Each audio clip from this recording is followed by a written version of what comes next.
Hey, it's D here. I hope you guys are enjoying our snapshot reviews of our new publishing partner here, Principles of Real Estate Practice from Performance Programs. It's an excellent book, and I'm really digging it. It's a fantastic book to be able to study for this examination, and there is a link in the description below for you guys to check it out and buy it. All right, let's do this snapshot review. We should call it a slingshot review. I don't know.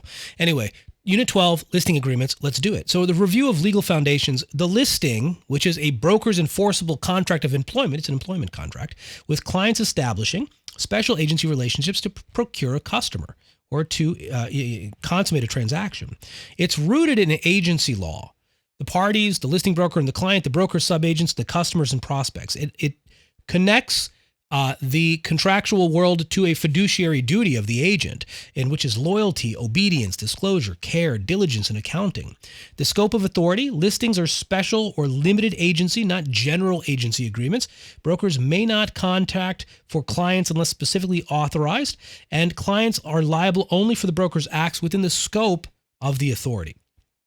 Regarding contract law, listings are a unilateral contract. Listings must be valid to be enforceable. Legal form oral listings are valid and enforceable, except in many states. Exclusive right to sell listings must be in writing to be enforceable. So we looked at the different items there. We also found that an open listing was a unilateral listing, and then an exclusive listing is a bilateral contract, right? We talked about that.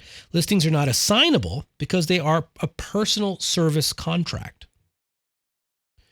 We broke into the different types of listing agreements: owner listings, authorization to sell or lease; buyer or tenant listings, authorization to represent buyers or tenants. So we looked at the two different worlds, sellers and buyers.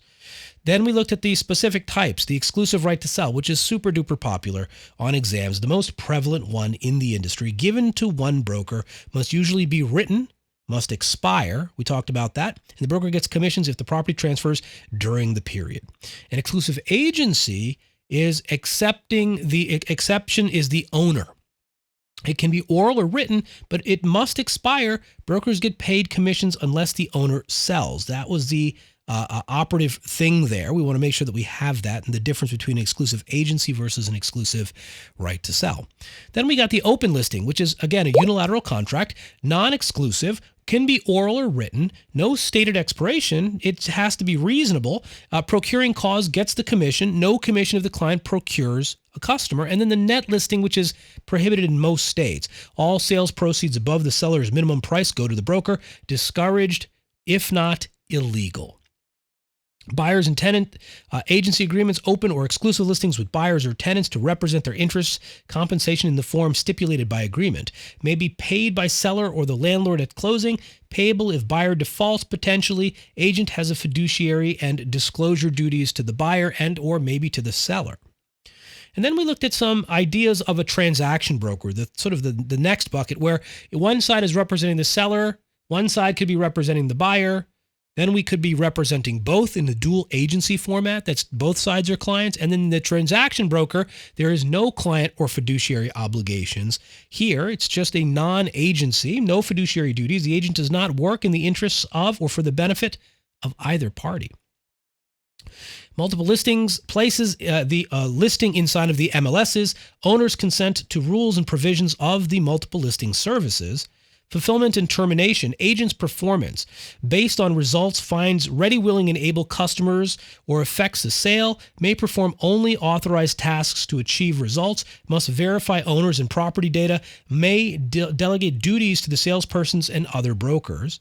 Compensation is one of the pieces that go into these contracts, negotiated where disputed. Procuring cause is ultimately who's owed the commission. Causes for terminating any kind of agreement: performance, that's the best way; infeasibility, mutual agreement; revocation, abandonment; breach is another big one; invalidity, incapacitation or death; involuntary transfer, or some sort of a destruction of property. For revoking listings, clients always have the power to revoke during a period, but still may incur liability for commissions or other damages. Again, that was that whole discussion on, do we have the right or the power? We have the power to revoke, but do we have the right necessarily? And if we don't have the right, then we might have to pay commissions. Then we looked at the various listing agreement clauses, the exclusive right to sell, and these were all pieces of inside. And I kind of marked up little bits and pieces of this section. I didn't go heavily into some of these, right? Because I don't think it's necessary. But the minimal requirements, brokers and owners' names, addresses, and legal descriptions, the listing price, the expiration date, the agent's duties, the owner's duties, compensation terms, authorities granted, agency or non-agency disclosures. And then if it's a listing agreement, then seller's representation of condition and lead paint potentially, right? We looked at those. And then an exclusive buyer's agency, very similar, okay? But the buyer is the client versus the seller. Really, that's the big difference. And then we looked at transaction broker clauses, maybe exclusive or non-exclusive, typical provisions, identification of the parties, just like the ones above, agents' authorizations, their scope of duty, declarations of non-agency, brokers' duties, buyers' acknowledgement of other buyers, potentially looking at the same properties, compensation, who's going to pay, buyer or seller, their duties, and the end expiration date. And again, anything with exclusivity, we found that, generally speaking, needs an expiration date. And generally, anything with exclusivity in it needs to be in writing in order to be enforceable, to be in compliance with the local state's statute of frauds. All right, cool. That was your snapshot review. Go through that and then go through the slide decks as well as we're detailing inside of the unit. And then at the end of it, go through the exit quizzes and then check out the upcoming entrance quizzes as we're getting in to the various pieces as well, which we're going to jump into coming up next.